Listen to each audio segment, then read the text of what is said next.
As we prepare for the Paris Olympics, we're excited to give you a unique look at one of the most popular sports, gymnastics. Well, our own sports reporter, Whitney Harding, you can see here from her days as a competitor on the junior Olympic level, she knows what she's talking about here, and she wants to help you better understand the sport as you watch at home.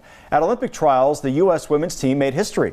At 22.2 years old, this is the oldest team since the 1952 games.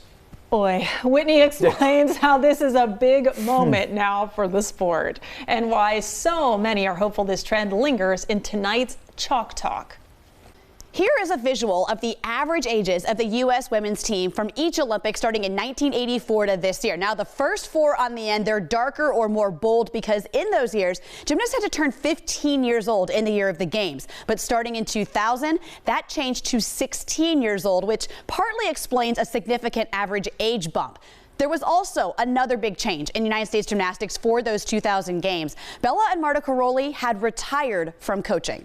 This year will mark probably one of the oldest U.S. women's gymnastics teams we'll ever have. In 1996, 14-year-old Dominique Moceanu became the youngest U.S. gymnast to ever win an Olympic gold medal. Exactly 20 years after her coaches, Marta and Bella Karolyi, changed gymnastics forever with another 14-year-old star, Nadia Comaneci. Her perfect 10 is legendary, but it was her age that left a lingering legacy. Well, the younger gymnast was coined by Bella Karolyi. Get the athlete prepubescent and you will get the most out of them. That was a mentality that was brought over from the communist system back in Romania, and of course that was then infiltrated into U.S. gymnastics. Moceanu was the blueprint for this idea, one that gave her early success but has since led to many failures in the sport. There was a lot of manipulation, there were a lot of scare tactics, and then if you were past your teens, then you weren't good anymore. You were like thrown away. I felt like my gymnastics wasn't so much mine as a younger athlete. In 2004, Mohini Bhardwaj raised eyebrows, making the U.S. Olympic team just shy of her 26th birthday.